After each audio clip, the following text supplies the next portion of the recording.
안녕하세요. SK증권의 이종규입니다. 오늘 우리나라 시장 굉장히 좋았죠. 지금 이제 막 거래가 되고 있는 미 선물 같은 경우도 상승폭이 계속해서 좀 커지고 있거든요. 그렇기 때문에 오늘 밤 미증시도 좀 기대가 됩니다. 그래서 뭐 우리 방송 시청하시는 분들 중에서도 미국 주식 하시는 분들도 많이 계시겠죠. 그래서 뭐 미 주식도 좀 많이 올라오고 그렇다라고 한다면 내일 아침에 또 우리나라 시장이 올라갈 수가 있기 때문에 이런 뭐 선순환이 좀 나올 수 있지 않을까 그런 기대감도 좀 드네요. 전반적으로 시장에 대해서는 긍정적으로 보여지는 상황이기 때문에 여러분들께서 뭘 어떤 식으로 좀 접근을 해야 될지, 그리고 오늘은 우리나라 시장에서 뭐가 가장 중요한 포인트였는지 뭐 이런 부분에 대해서 말씀드려 보도록 하겠습니다. 자, 일단 오늘 결정적 한 수의 키워드는 제가 수급으로 오랜만에 준비를 해봤습니다. 수급이라는 것은 뭐 외국인들이 매수를 했느냐, 기관들이 매수를 했느냐, 뭐 이런 부분이겠죠. 거래 대금이 얼만큼 들어왔느냐, 뭐 이런 부분인데, 사실 지난주와 지지난주 우리나라 시장이 좀 굉장히 불안정하지 않았습니까? 근데 그런 과정에서 뭐 지난주부터 뭐 지표라든지 여러 가지 이벤트들이 지나가면서 전 우리나라 시장뿐만 아니라 글로벌 증시 자체가 굉장히 안정되어 가고 있다라고 생각이 되거든요. 그래서 저는 일단 뭐 기본적으로 시장에 대해서는 굉장히 긍정적으로 생각을 하고 있다라는 말씀을 드리고 싶습니다. 그래서 뭐 이제 추가적으로 진행을 해볼게요. 일단 제가 뭐 방송하기 앞서서 지난주 금요일에 제가 주리니 코너에 나와가지고 삼성전기와 LG이노텍보다는 삼성전자와 SK하이닉스가 좀 더 빠르지 않겠습니까? 라는 말씀을 드렸는데 오늘 삼성전기와 LG이노텍도 굉장히 많이 갔죠. 그래서 삼성전기와 LG이노텍이 좀 강세를 보이기 위해서는 2분기에 대한 실적이 좀 확인이 돼야 된다라는 말씀을 드렸는데 주말 딱 지나고 나니까 삼성전기와 LG이노텍에 대한 2분기 실적 가이던스가 엄청나게 올라가는 레포트들이 쭉쭉 나오더라고요.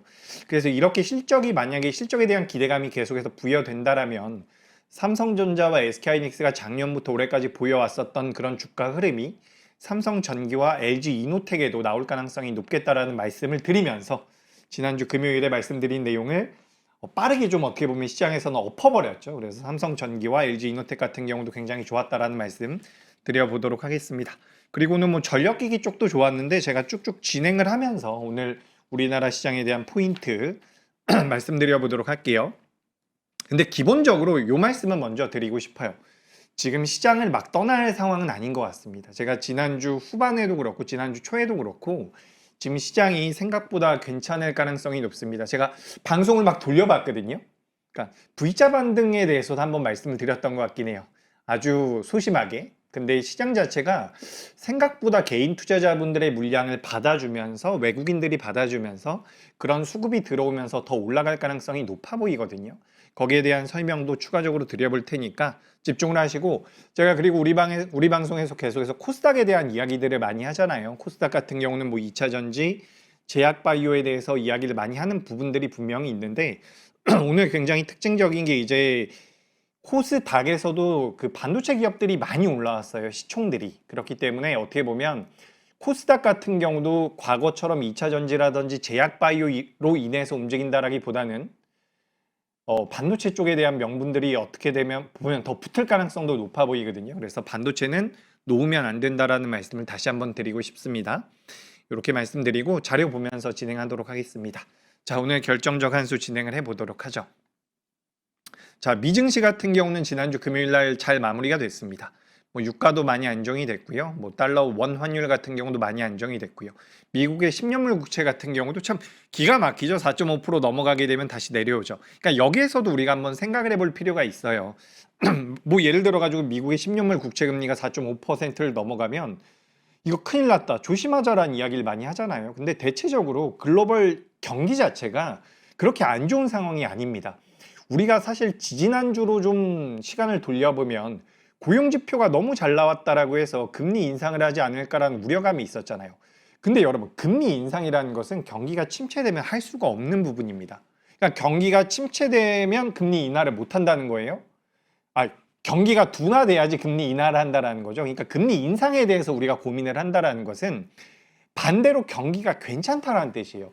경기가 괜찮은 상황에서 미국의 10년물 국채 금리가 우리가 예상했었던 것보다 많이 올라가면 이거는 더 올라갈 것에 대한 우려보다는 제자리로 돌아올 것에 대한 기대를 해야 된다라는 거죠.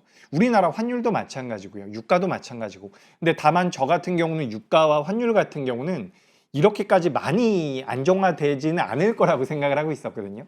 근데 생각보다 지정학적 리스크가 이렇게 쫙 정리가 되면서 유가가 많이 내려왔죠. 근데 여기서 어떤 식으로 지금 시장에서 반응을 하고 있는지, 그리고 지난주부터 이번 주까지 제가 시장에 대해서 어떻게 보면 나름대로 굉장히 강력하게 상승장에 대해서 말씀을 드리고 있는데, 이런 부분들에 대한 명분이 무엇인지 추가적으로 말씀드려 보도록 하겠습니다. 자, 오늘 결정적 한 수의 키워드는 수급이에요. 수급. 옆에 보시면 뭐 달러도 나와 있고요. 여기 보시면 유가도 나와 있는데, 이게 굉장히 뭐 경제에 대해서 잘 모르거나 관심이 없거나 혹은 주식에 대해서 관심이 없는 분들 같은 경우는 제가 도대체 무슨 소리 하는 거야 이렇게 생각하실 수 있는데, 별거 아닙니다. 유가가 많이 올라가면 물가가 올라가는 거잖아요. 그죠? 물가가 올라가면 인플레이션이라고 우리가 이야기를 많이 합니다. 물가가 많이 올라가면 그걸 잡기 위해서 금리 인상을 한다라는 거예요. 근데 유가가 급락을 하게 되면 앞으로 한 달 후에 두 달 후에 잡힐 수 있는 그런 지표들 자체가 물가가 좀 안정이 될 수가 있겠죠. 물가가 안정이 되면 금리 인상이 아니라 금리 인상을 안 할 수도 있다라는 이야기들이 나오기 시작을 할 겁니다. 그렇다라고 한다면 위험자산 쪽으로 자금이 넘어온다라는 구조로 보시면 좋을 것 같거든요. 그래서 사실 이게 새로운 내용은 전 아니라고 생각을 해요. 우리 뭐 클로징벨이라든지 3프로에서도 많은 분들께서 말씀을 하셨겠지만, 지정학적 리스크에 대한 피크치는 저는 개인적으로 끝났다라고 생각을 하고 있었던 부분이거든요. 근데 이걸 우리가 수치로 확인을 할 수 있었던 게 유가라고 생각을 하는 거고, 유가가 안정이 되면서 뭐 환율도 안정이 되고 미국에서 금리 인상을 좀 더디게 할 수 있다, 뭐 이런 내용들이 좀 나와준다면 전반적으로 위험자산인 주식시장 쪽으로는 자금이 유입될 가능성이 굉장히 높겠죠. 그런 관점에서 그런지, 그런 상황이어서 그런지 오늘도 우리나라 시장에 대한 외국인들의 순매수가 꽤 잡히는 모양새였거든요. 우리가 사실 지난주까지 여기 한번 보여드리겠습니다. 오늘 외국인들이 우리나라 코스피 시장에 대해서 1조 5천억 정도 매수를 했어요. 그리고 지난주 금요일에는 2조 7천억을 매수를 했거든요. 근데 이게 굉장히 오랜만에 자금이 들어온 거예요. 제가 따져보니까 5월 6일 이후로 1조 이상 매수한 게 5월 6일 이후에 처음이더라고요. 지난주 금요일에. 근데 이게 연간 기준으로 따져보자면 외국인들이 너무나도 많이 매도를 했기 때문에 한 100만큼 매도하다가 한 1만큼 돌려 세운 거거든요. 그래서 여기서 외국인들이 계속해서 물밀듯이 들어올 겁니다라는 말씀을 드리긴 어려워요. 아직까지는. 좀 더 외국인들이 들어와 줘야 돼요. 연속적으로 일주일이든 2주일이든 자금이 좀 들어와야 되거든요. 그렇게 되면 그때부터는 이제 외국인들이 우리나라 시장에 돌아왔습니다라고 제가 말씀드릴 것 같은데, 아직 그 정도 수준은 아니에요. 하지만 이틀 동안 외국인들의 수급이 들어왔다라는 부분, 그 과정에서 기관들까지도 매수에 동참을 했다라는 부분, 물론 여기에는 ETF 자금도 있습니다. 하지만 전반적인 수급 자체가 굉장히 양호해졌다라는 말씀을 드리고 싶은 거예요. 그래서 오늘도 이제 시장이 올라갈 때 매도하고 싶은 욕구가 아마 많이 들었을 겁니다. 제가 지난주 목요일이랑 금요일에도 우리 방송을 통해 가지고 비슷한 말씀을 드렸던 것 같아요. 제 고객분들께서 지난주, 지지난주까지는 매수하고 싶다라는 의견이 대다수였는데, 지난주 초에 우리나라 시장 엄청나게 변동성이 컸잖아요. 그 변동성을 겪고 보니까 이게 너무 피곤한 거예요. 그러니까 이렇게 한번 생각을 해보세요. 수익에 대한 기대감도 있지만 너무 등락이 크니까 굉장히 피곤합니다. 근데 사람이 피곤하면, 여러분들께서도 건강관리 잘 하셔야 되는데, 사람이 굉장히 몸이 안 좋거나 피곤하면 비관적으로 바뀌거든요. 저는 그렇습니다. 그래서 시장에 대한 피로도가 극에 달했을 때는 낙관적인 분석보다는 비관적인 분석에 좀 더 사람들이 집중을 하는 것 같아요. 제가 느끼기로는. 지난주에 우리나라 시장의 변동성이 워낙 크니까 부정적인 내용들도 많이 나왔죠. 뭐 CPI를 봐야 되고 선물옵션 동시만기, 그리고 이번 주에 뭐 FMC라든지 BOJ를 봐야 된다. 근데 기본적으로 제가 지난주 CPI 발표 나오고 나서 이런 말씀 드렸잖아요. 지금 우리가 모르는 내용은 전혀 없다. 전혀 없다라는 말씀 드리지 않았습니까? 그리고 제가 조금만 더 앞으로 지나가서 고용지표에 대해서도 말씀드리고 싶은 게 뭐냐면, 고용지표는 우리가 볼 수 있는 매크로 지표 중에서 어떻게 보면 굉장히 후행지표라고 보시면 되거든요. 근데 후행지표의 수치 자체를 놓고 봤을 때도 저는 경기가 안 좋다라고 볼 수가 없다라는 거죠. 경기가 안 좋지 않은 나쁘지 않은 상황이라는 거예요. 경기가 나쁘지 않은 상황에서 매크로가 한번 부러졌다가 다시 제자리로 돌아오면 시장은 안정적으로 갈 수 있는데, 지난주에 우리나라 시장의 변동성이 어마어마하게 컸습니다. 굉장히 피곤한 한 주였어요. 그러면 비관론에 좀 더 우리가 포커스를 맞출 가능성이 높은데, 우리가 객관적으로 보면 나빠진 게 거의 없다라는 거죠. 계속 좋을 가능성이 높아 보여요. 그렇기 때문에 오늘도 보시면 개인 투자자분들께서 코스피에서 매도를 했고 외국인들이 이틀 연속 매수를 해줬다. 제가 작년 말부터 이런 주장을 하고 있거든요. 아직까지 잘 맞아떨어지진 않고 있는데 우리나라 시장의 피크는 외국인들이 한번 매수를 엄청나게 해준 다음에 그 물량을 개인에게 넘기면서 나올 가능성이 높습니다. 근데 올해 들어서 외국인들이 계속해서 매도를 하고 있지 않습니까? 여기서 외국인들이 만약에 순매수를 해주면서 양질의 수급을 만들어준다면 우리 시장은 더 갈 거예요. 그리고 더 올라가다 보면 이거 시장 더 올라가지 않을까라고 생각이 돼서 그때 매수에 들어가는 물량들을 받아내면 그때가 단기 고점이 나올 가능성이 높다라고 저는 생각을 하고 있거든요. 그런 관점에서 오늘 결정적 한 수의 키워드는 수급입니다. 여러분 우리가 이 외국인 수급을 굉장히 업신여기는 경우가 있는데 그죠? 어떻게 보면 올해 시장이 굉장히 특별하지 않습니까? 지난 10년 동안 시장에서 좋은 수익을 냈었던 펀드 매니저들, 좋은 수익을 냈었던 개인 투자자들, 올해는 오히려 소외되는 분들도 굉장히 많아요. 누가 반도체에다가 80%, 90%를 매수하냐는 거죠. 근데 지금은 그렇게 매매하시는 분들이 수익이 더 잘 나고 그렇게 포트를 구성하려고 하는 운용사라든지 일임사들도 많아지고 있는 상황은 맞거든요. 그래서 과거와는 다른 상황이긴 한데 우리가 통상적으로 봤을 때는 외국인들이 매수해주는 시장이 강세장이라고 볼 수가 있거든요. 그렇기 때문에 오히려 저는 지난주와 이번 주에 들어오는 외국인들의 수급이 너무나도 반갑습니다. 그래서 여기서 여러분들께서도 한번 잘 고민을 해보세요. 내가 만약에 정말 무리하게 매매를 하고 있어요. 요즘에 뭐 신용잔고가 많이 올라왔다라는 기사들도 많았고 뭐 여러 가지 내용들이 있는데 개인적으로 다 다릅니다. 저도요. 똑같은 종목을 매매를 해도 그 종목의 그 고객님들마다의 수익률이 천차만별이거든요. 삼성전자를 매매해도 어떤 분은 엄청나게 수익이 나고 어떤 분은 또 손실이 나요. 그러니까 개개인마다의 상황이 굉장히 다른데 내 입장에 대해서 생각을 해보시라는 거죠. 내가 지금 무리해서 매매를 하고 있다라면 지금 여기서 반등이 나올 때 어느 정도의 현금 확보는 필요합니다. 하지만 내가 지금 무리해서 매매하고 있지는 않은 것 같아요. 내가 주식 비중이 예를 들어가지고 30%밖에 안 됩니다. 40%밖에 안 됩니다. 라고 한다면 지금 시장이 올라가는 과정에서 개인 투자자분들이 매도를 하거나 시장에 대한 부정적인 내용이 나올 때에는 전 오히려 주식 비중을 늘리는 게 맞지 않나라는 생각이 들어요. 기본적으로는 주가라는 것은 실적에 수렴을 하기 때문에 우리나라 기업들에 대한 실적 가이던스가 계속해서 올라오고 있다는 것에서 투자 아이디어를 얻어간다면 조정받을 때는 매수의 관점으로 보는 게 맞다라는 말씀을 드립니다. 그리고 가장 불안했던 것이 뭐 미국에서 금리 인상을 한다 뭐 이런 내용이었잖아요. 근데 잘 생각을 해보세요. FOMC 회의에서 무슨 이야기가 나올지는 뭐 봐야겠죠. 저도 모르죠. 근데 기본적으로 시장에서는 금리 인상을 할 것이다라는 내용들이 이미 반영이 된 상태입니다. 추가적으로 일본에서 BOJ가 있는데 BOJ를 통해서 우리나라가 일본 금리 인상합니까? 안 합니까? 아마 여러분들께서도 아실 거예요. 일본 금리 인상하잖아요. 그거 이미 우리가 알고 있단 말이에요. 그렇기 때문에 그 부분에서 우리가 큰 타격을 받을 가능성은 낮다라는 거죠.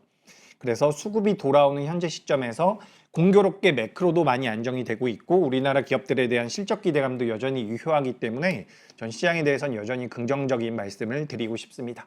제가 지난주 초에 방송을 드릴 때는 우리나라 PER이 6.9배 정도 됩니다 라고 말씀을 드렸던 것 같은데 최신 자료 기준으로 본다면 우리나라 시장의 PER이 7.2배 정도까지 올라온 것 같긴 해요. 그래도 글로벌 시장에서는 굉장히 낮은 편이기 때문에 우리 시장의 상방은 좀 더 열려있지 않나라는 말씀 드리고 제가 여러분들께 시장에 대해서 좀 자신감을 가질 수 있는 말씀을 나름대로 강력하게 드리고 있는데 제가 이렇게 말씀드린다라고 해서 여러분들께서 가지고 있는 현금을 전부 다 주식에다가 넣으시면 안 돼요. 기본적으로 현금 비중은 20% 정도는 보유를 하셔야 된다라고 저는 보거든요. 왜냐하면 시장의 등락 자체가 굉장히 크기 때문에 갑자기 내일 아침에 일어났는데 미증시가 급락해 있다라면 우리나라 시장도 영향을 받겠죠. 그런 관점에서는 현금 비중은 반드시 필요하다라는 말씀을 드리고 싶어요. 그런 관점에서 제가 좋게 말씀드리는 것, 저는 개인적으로는 시장에 대해서는 긍정적으로 봅니다. 하지만 현금 비중을 가지고 있을 필요는 있다라는 말씀을 추가적으로 드려보겠습니다. 자, 그래서 오늘 수급에 대한 이야기인데 요거 한 번 더 좀 쉬워요. 어려운 거 아닙니다. 아까 전에 잠깐 말씀드렸잖아요. 유가가 내려가면 물가가 안정이 되는 거예요. 물가가 안정이 되면 미국에서 금리 인상을 안 해도 된다라는 거죠. 그래서 지금 연내에 1회 그리고 내년에도 1회 정도의 금리 인상에 대한 가능성이 베팅이 되고 있는데 아마 이번에 FOMC 회의에서 무언가 발언이 있을 수 있겠죠. 뭐 케빈 허씨가 발언을 하지 않겠다 뭐 이런 이야기들도 있었는데 뭐라도 뭔가 표현을 하지 않겠습니까? 근데 중요한 것은 우리가 이렇게 생각을 해야 돼요. 이미 시장에서는 연말에 금리 인상을 한번 할 거라고 생각을 하고 있었다라는 거죠. 그렇기 때문에 우리 금리 인상 진짜 많이 할 거야. 이렇게 발언하지 않는다면 시장에서는 충격을 흡수할 가능성이 높다라는 겁니다. 그렇게 되면 그동안 우리나라 시장을 짓눌러 왔었던 매크로적인 부분이라든지 금리 인상에 대한 부담감들이 완화되는 거죠. 유가, 환율, 그리고 미국의 10년물 국채도 제자리로 돌아왔습니다. 그렇다라고 한다면 우리 기업들에 대한 펀더멘탈을 볼 필요가 있죠. 펀더멘탈은 양호하다라는 부분이고 제가 최근에 뭐 방산주라든지 조선주라든지 원전주들 조선, 방산 그리고 전력기기에 대해서 말씀드릴 때 업종 PBR에 대해서 굉장히 많이 말씀을 드렸었어요. 제가 그래서 그 자료를 좀 찾아보니까 5월 달, 4월 말에서 5월 중순쯤에 그런 이야기들을 많이 했더라고요. 근데 그때 당시보다 지금 관련되어 있는 기업들, 조선주들 말고 방산주들 같은 경우는 그때보다 주가가 많이 내려와 있기 때문에 어떻게 보면 PBR 기준으로도 굉장히 매력적인 자리까지 다시 한번 되밀림이 나온 상태거든요. 그래서 시장에 대한 수급이 우호적으로 구성이 되면 제 생각에는 대다수의 업종군들이 지금부터는 우상향을 할 가능성이 높습니다. 반도체는 당연히 실적 기반으로 했을 때 좋은 주가 흐름이 나올 가능성이 높고요. 수급이 개선이 됐기 때문에 시장에 대해서는 좀 더 긍정적으로 바라볼 필요가 있다. 이렇게 말씀드리도록 하겠습니다. 자, 그리고 매크로 수치도 한번 볼게요.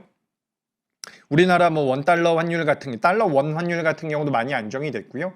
유가가 진짜 많이 하락을 했어요. 5월 15일 날 배럴당 105달러까지 올라갔었거든요. 이때는 뭐 3차 대전 이야기까지 나왔었잖아요.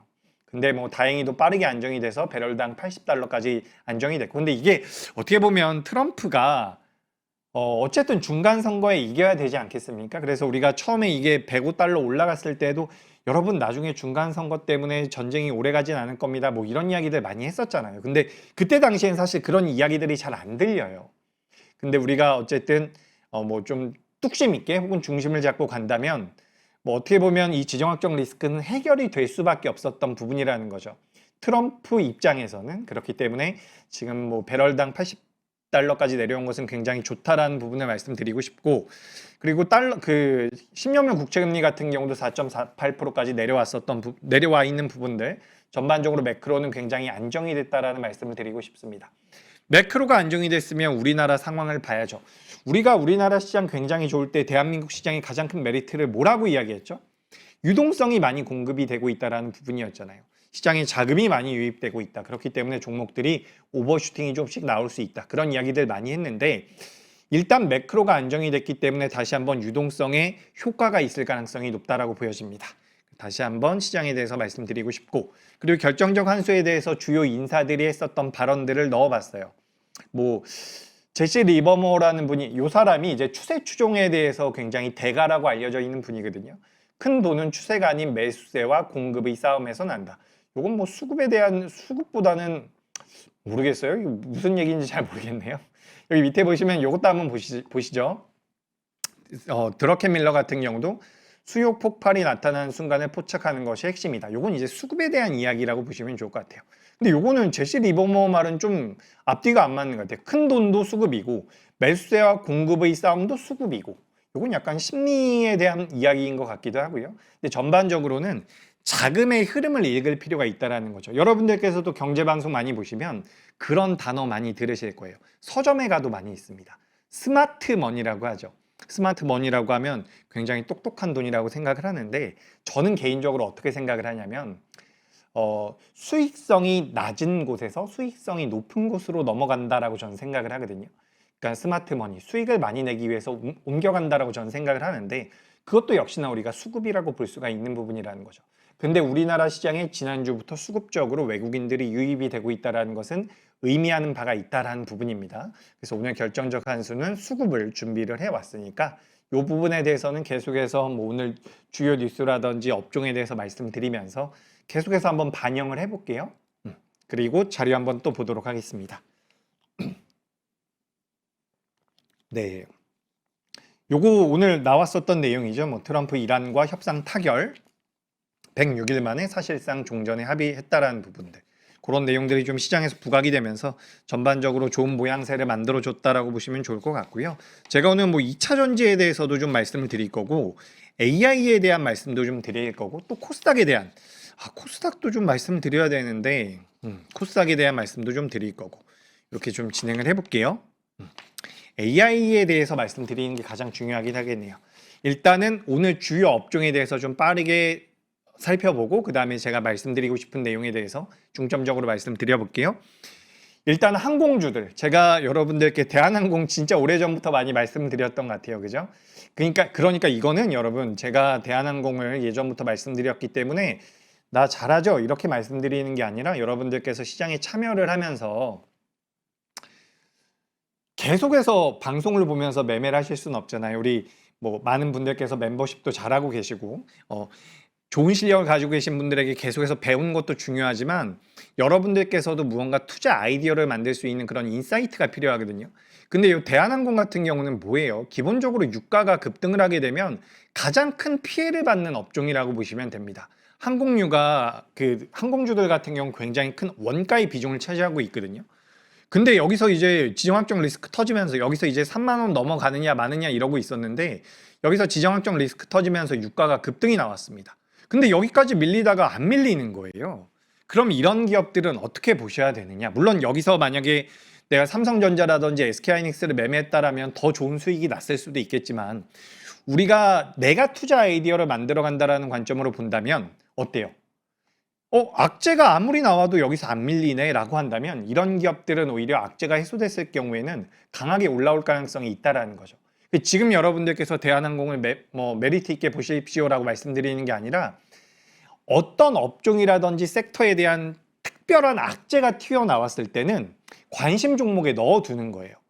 이거는 뭐 예를 들어 가지고 유가가 많이 튀었을 때 항공주들은 악재인데 좀 넣어놓는 거예요. 그러다가 이제 악재에 대한 희석이 되거나 악재에 대한 개선 가능성이 있다라고 한다면 관심을 가져볼 수가 있다라는 거죠. 그런 관점에서 오늘 뭐 항공주들 많이 올랐습니다. 진에어 같은 경우도 많이 올라왔고요. 뭐 대한항공도 많이 올라왔는데 항공주를 관심 있게 보신다면 대한항공을 보시면 좋습니다. 1분기 때도 실적이 엄청나게 좋았어요. 그렇기 때문에 그러니까 이 자리도 사실 굉장히 의미 있는 자리였거든요. 대한항공 같은 경우는. 그렇죠. 그러니까 직전에 만들어놨었던 고점대를 돌파하는 자리였기 때문에 사실 이 자리에서 더 올라갔어야 된다라고 저는 개인적으로 생각을 하는데 지정학적 리스크가 터지면서 많이 밀린 상태 아니었습니까? 그 다음에 이제 반발 매수가 들어오면서 올라가고 있기 때문에 이런 것들은 여러분들께서도 한 번 정도 생각을 해보세요. 나중에 뭐 예를 들어가지고 내가 2차 전지에 대한 관심이 높은데 2차 전지 기업에 갑자기 뭐 화재가 터졌습니다. 혹은 뭐 2차 전지에 대한 정부 정책에서 뭐 우리나라 말고 다른 나라에서 규제가 들어갔습니다. 그렇게 한번 생각을 해봐요. 그럼 악재가 무언가 터진 거죠. 근데 악재가 터졌는데 주가가 안 밀린다라고 한번 해봐요. 그러면 그 업종이나 그 기업 같은 경우는 저점이 나왔을 가능성이 높다라는 겁니다. 물론 매크로적인 측면이라든지 그때 당시의 상황을 고려해 봐야겠지만 이런 식으로 투자 아이디어를 만들 수 있다는 말씀을 드려봅니다. 그리고 추가적으로 반도체도 오늘 좋은 주가 흐름이 나왔고요. 조선주들 오랜만에 변동성 나왔고 제가 전력기기 매매하실 바에는 차라리 반도체 하는 게 낫지 않겠습니까? 이렇게 좀 말씀드렸는데 오늘 전력기기도 굉장히 좋았죠.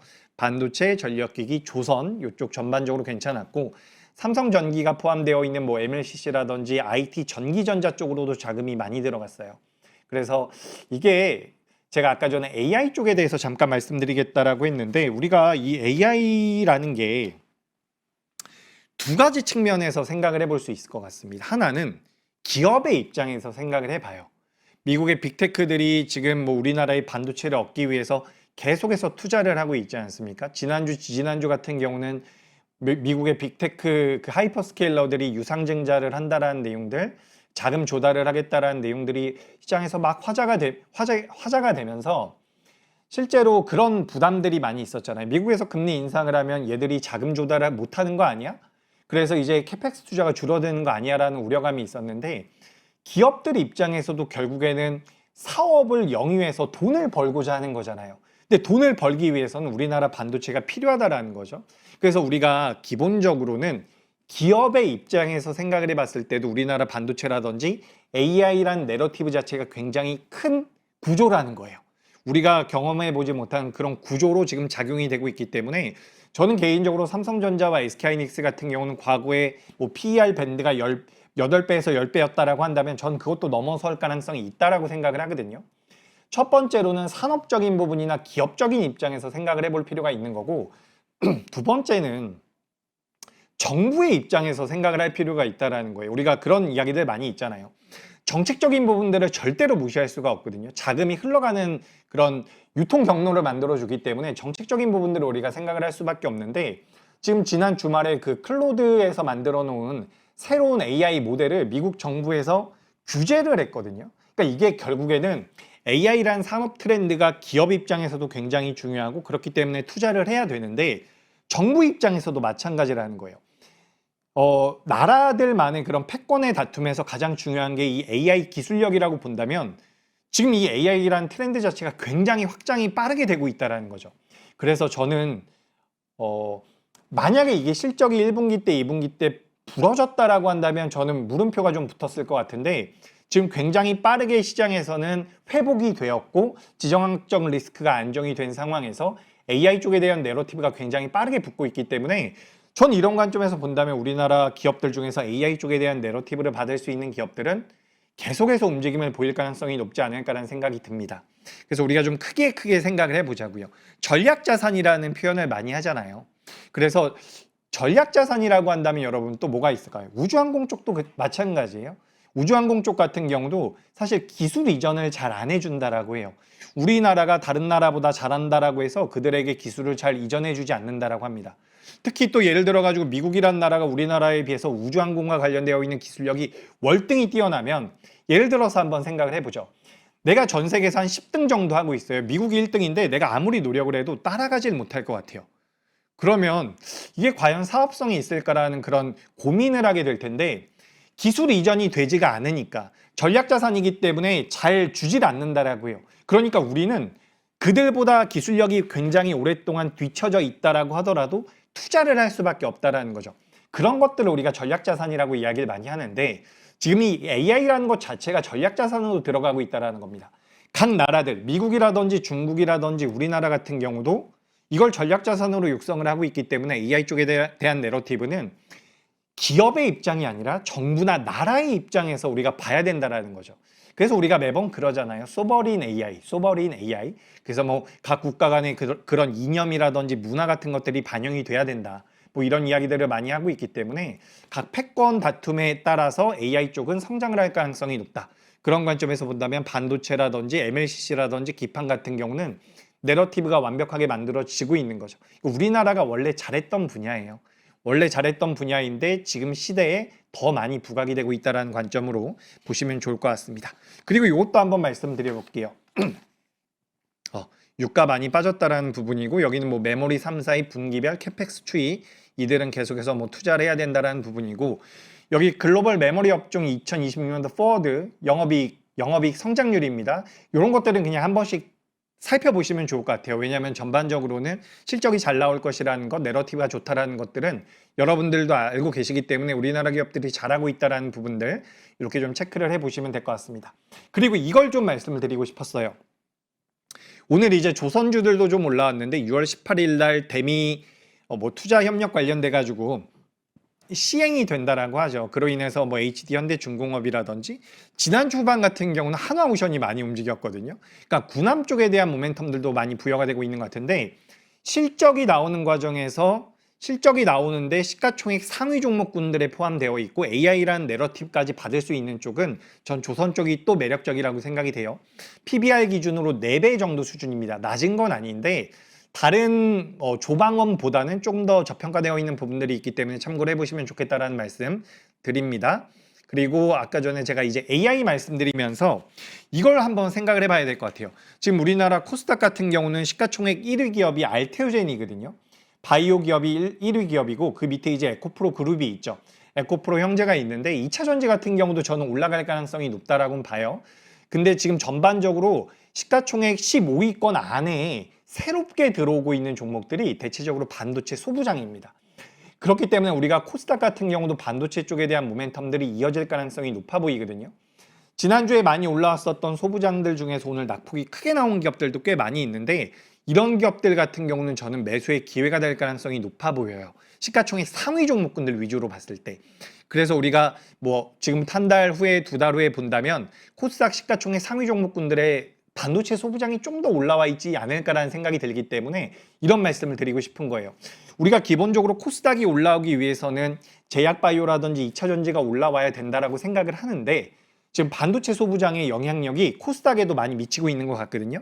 그래서 저는 코스닥 쪽을 코스닥을 보신다라고 하더라도 반도체 소부장 역시 위주로 좀 보실 필요가 있다는 말씀 드리고 여기 지금 화면 한 번만 더 보여주세요.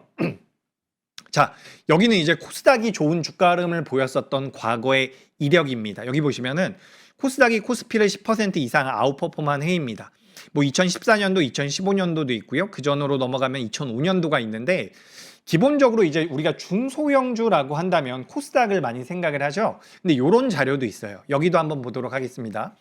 코스피 200에도 여러분 중소형 지수라는 게 있어요. 중소형주 지수라는 게 있습니다.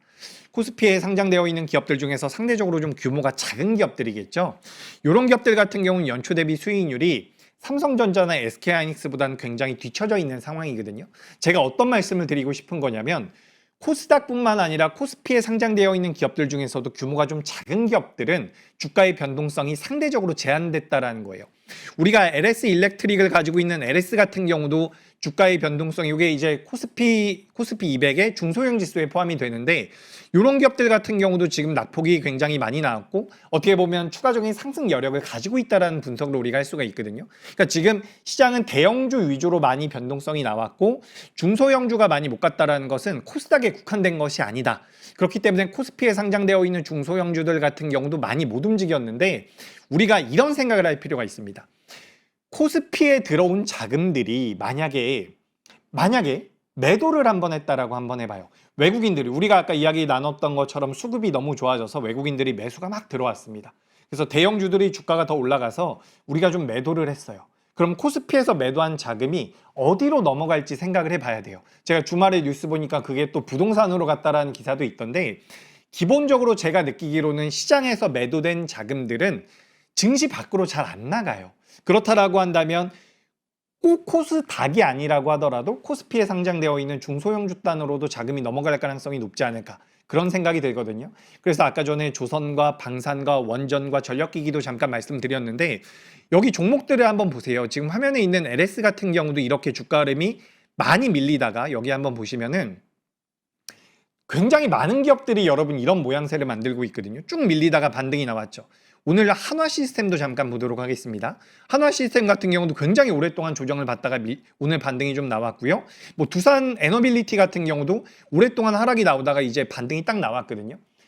반도체가 무너지면 우리나라 시장이 흔들리거나 무너질 가능성이 높겠죠. 하지만 반도체 외의 종목군들 중에서 조방원이라고 이야기를 하거나 시가총액이 좀 큰 기업들, 뭐 중소형주들도 그러니까 코스피에서 시가총액이 굉장히 큰 대형주들 말고 그 아랫단에 있는 기업들, 그러니까 뭐 코스닥 기업들에 비해서는 상대적으로 좀 규모가 있을 수 있겠죠.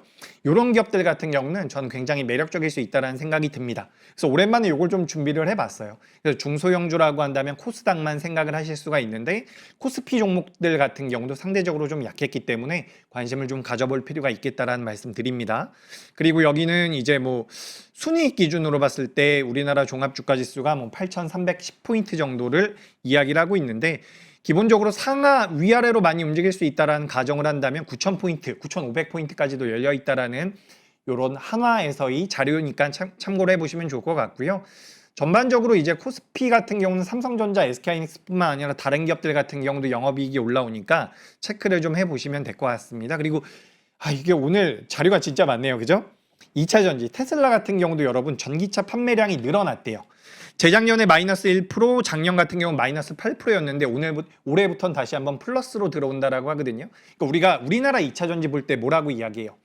ESS 쪽에 대한 기대감이 너무 높다. 좋다. 그런 이야기 많이 했죠. 근데 전기차 쪽에 대한 기대감은 하나도 없었거든요. 근데 가장 안 좋다라고 생각했었던 전기차 쪽에서 판매 대수가 올라오고 있다는 거, 테슬라 쪽에서. 그러니까 우리가 기대를 하지 않았었던 분야가 개선되고 있다는 거. 그리고 ESS 쪽 같은 경우는 생각보다 수익성이 굉장히 빠르게 올라오고 있다라고 하거든요.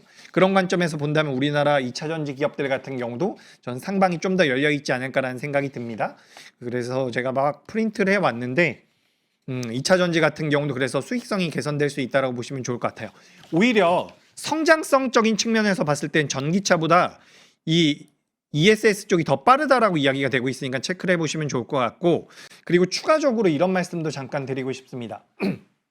우리나라 시장이 종합주가지수 기준으로 10거래일 이상 조정을 받으면 그때는 정말 조심해야 돼요. 제가 갑자기 왜 이런 말씀을 드리냐면 기본적으로 신용잔고가 최근에 늘어난 부분들은 많이 있거든요. 신용잔고가 늘어나면 한 달 이렇게 보유를 했을 때는 비용이 나가는 부분들이 있기 때문에 한 달 이상 지연이 됐을 때 보유한 물량들이 종목들이 많이 못 올라갔을 때는 반대 매도라든지 신용 이자에 대한 부담이 많이 있다라는 거죠. 그렇기 때문에 한 달 넘어가고 나서는 물량이 나올 가능성이 높다라는 거거든요. 한 달 넘어간다라는 게 무슨 의미냐면 약세장이 한 달 이상 넘어가면은 그때는 우리가 조심해야 된다라는 부분입니다. 제가 갑자기 왜 이런 말씀을 드리는지 모르겠는데 일단 최근 한 달 동안 같은 경우는 시장이 등락은 많이 보였지만 추세적으로 계속해서 꺾이진 않고 있거든요. 그러니까 아직까지는 걱정하지 말자. 다만 나중에 뭐 10거래일 동안 12거래일 동안 우리나라 시장 자체가 추세적으로 우하향을 한다면 그때는 물량이 본격적으로 나올 가능성이 높으니까 그런 말씀들을 한번 드려봅니다. 그리고 이제 한 3분 정도 남았으니까 제가 쭉 넘어가서 정리 한번 해볼게요. 자, 오늘 결정적 한수 인사이트입니다. 정리 한번 해보죠. AI 반도체 내러티브 여전히 나오고 있고 삼성전기와 LG이노텍 같은 경우는 제가 예상했었던 것보다 너무 빠르게 레포트가 먼저 나왔어요. 실적에 대한 기대감이 있다라는 부분들. 그렇다라고 한다면 삼성전기와 LG이노텍 같은 경우도 상방은 좀 더 열려 있다라는 관점으로 보시면 좋을 것 같고요. 미국 CPI 발표 나왔고 종전 이슈로 인해서 수급이 개선되고 있는데 외국인들이 우리나라 종목군들을 매수를 해준다면 연속성이 일주일 이상 지속된다면 우리 시장은 생각보다 좋을 가능성이 높습니다. 저는 주식 비중을 줄일 땐 아니라고 생각을 해요. 다만 내가 좀 무리해서 매매하고 있다면 그 물량에 대해서는 아마 본인이 아실 거예요. 이게 굉장히 느낌이 옵니다. 내가 지금 주식 시장을 보는 게 너무 힘들어. 그러면 무언가 비중이 많이 실려 있거나 살짝 부담되게끔 포트가 구성되어 있을 가능성이 있거든요. 그럼 주식 비중을 살짝 줄일 수는 있겠죠. 하지만 너 주식 지금 살래 팔래라고 한다면 저는 지금 매수입니다. 그래서 시장에 대해서는 수급 개선에 대한 기대감이 여전히 유효하다라는 말씀드리고 현금 비중은 15%에서 25% 정도 이렇게 말씀드립니다. 그리고 오늘 결정적 한수는 수급이에요. 수급은 모든 것을 우선한다라고 하죠. 가장 좋은 건데 일단 외국인 수급이 들어오고 있다는 부분들을 우리가 투자 포인트로 잡을 수가 있을 것 같고 체크 포인트로 잡을 수가 있을 것 같고 거래대금이 더 붙어주면 좋을 것 같습니다. 거래대금 붙으면서 그날 외국인들이 대량 매수를 해준다면 우리 시장은 더 돌아설 가능성이 높겠다. 그리고 코스피와 코스닥에 대한 비중 조절이 필요하다는 부분 그리고 수급이 긍정적인 업종이 체크가 필요하다라고 적어놨는데 제가 대략적으로 보니까 조선 쪽과 엔터 쪽과 화장품 쪽이 전반적으로 수급이 괜찮았어요. 주가의 시세 자체는 아직까지 많이 나오지 않고 있지만 수급이 좋았었던 분야이기 때문에 체크를 좀 해보시고 코스닥은 전반적으로 수급이 나쁜 상황은 아닙니다. 그렇게 좀 보시면 좋을 것 같아요. 쭉쭉쭉 넘어가서 마지막으로 포트폴리오 보자면 지난주랑 크게 달라진 건 없습니다. 현금 비중 20% 정도, 반도체 많이 들고 있고 조선, 로봇 이렇게 들고 있다.